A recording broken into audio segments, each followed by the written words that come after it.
Seriously, take a look at your life. Since you were a kid, you've probably learned to tiptoe around mistakes, treat them almost like monsters.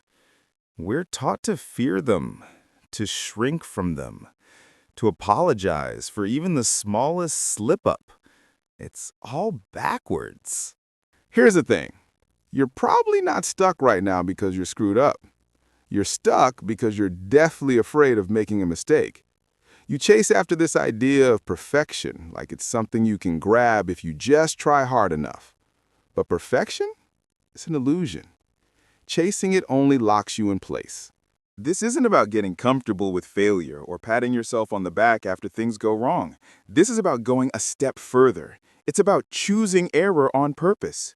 It's about realizing an uncomfortable truth. If you ever want to become who you're meant to be, you have to trip over your own feet a few times. The fastest way to grow is right through your biggest mess-ups.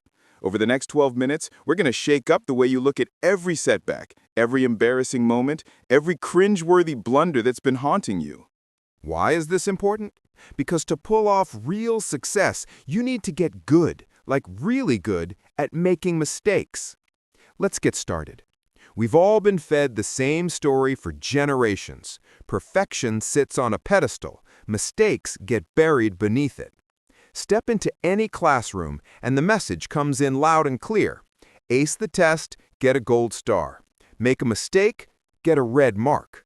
That black and white thinking, it creeps into adulthood and messes with us. Suddenly, every mistake feels like a final judgment, proof that we just don't have what it takes. But why do we forget how learning and progress actually work? Look at a toddler learning to walk. Do they glide across the floor on their first try? No. There's falling, wobbling, tears, but also persistence. Or think about scientists. Have you ever heard of someone stumbling onto a new discovery without a mountain of failed experiments behind them? Not a chance. Still, when it comes to our own lives, our jobs, our relationships, our goals, we want to get everything right on the first shot. Honestly, that's just setting ourselves up for disappointment. Let's turn that thinking on its head. Instead of seeing mistakes as proof we're not good enough, what if we saw them for what they really are? Clues. Each mistake tells us something real, something useful. Accept it. And suddenly, mistakes become data, not disasters. The moment you embrace this, your whole outlook changes. So does your potential. Here's why mistakes matter so much. 1. Mistakes power innovation. New ideas don't just appear out of nowhere. They come from trial and error, from trying something that flops, taking notes, then trying again. Look at Edison. He didn't invent the light bulb in one night. It took thousands of tries. Did he mope over the failures? No. He figured out thousands of ways that didn't work, and that's what got him to the one that did. Mistakes are signposts. Nope, not this way. Try again. The only real failure is refusing to take another shot. Mistakes toughen you up. It isn't the mistake itself that does the real damage. It's the fear of what people will think or how you'll feel afterward. That fear is what keeps us frozen, stuck in old patterns, scared to do anything new. But every time you screw up and own it, you get stronger. Each time you bounce back, you're a little less fragile, a little more ready for the next curveball.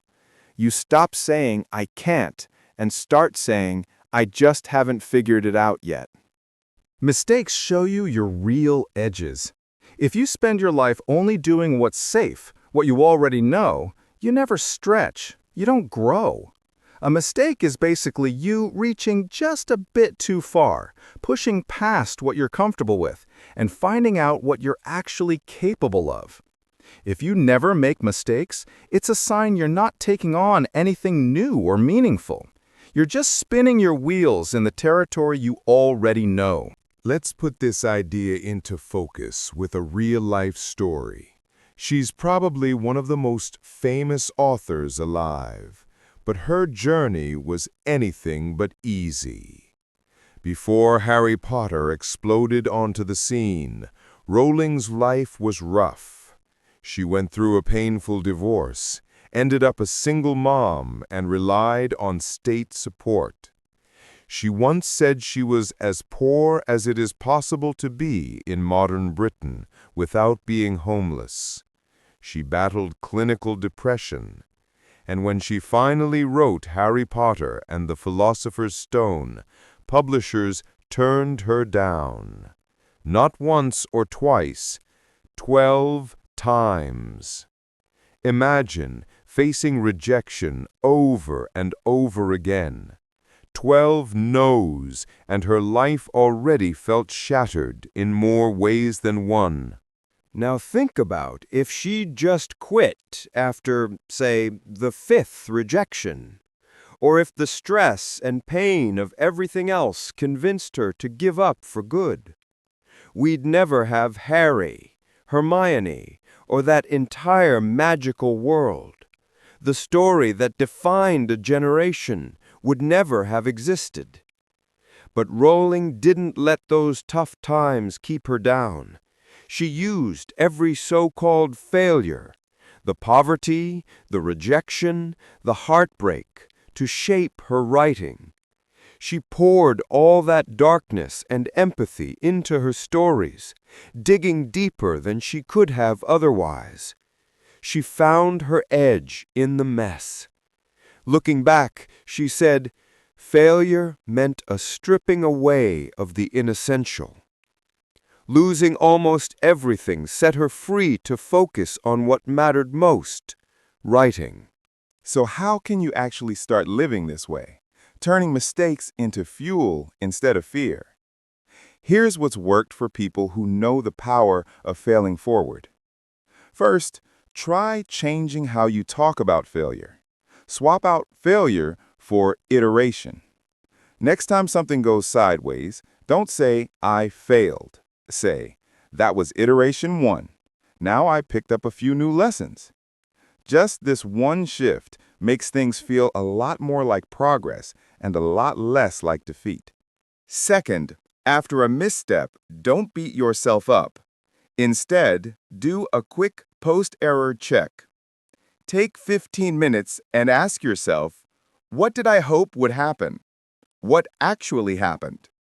What's one tiny tweak I can make next time to close that gap? Keep it factual, not emotional. Last one, speed up your learning by making more mistakes. Yeah, seriously. If you're not tripping up at least once a day, you're probably playing it too safe. Try something new. A different commute, a fresh technique at work, a bold pitch. The more you get used to harmless slip-ups, the less you panic about big ones, and the quicker you'll grow. The real loss isn't messing up. It's playing life so safe you never find out what you're made of. Mistakes aren't proof you're not good enough. They're just signs you stepped up to the plate. They mark where you've fought, learned, and lived. So next time you fall, don't shrink away. Stand up, dust off, and quietly tell yourself, thanks, now I know. What comes next? Give yourself permission to be imperfect, to make a mess, to be a learner. Because the second you welcome your mistakes, you stop living on autopilot and actually start shaping your own life. Now, go out there and make a worthwhile mistake. Someone's waiting to hear your story.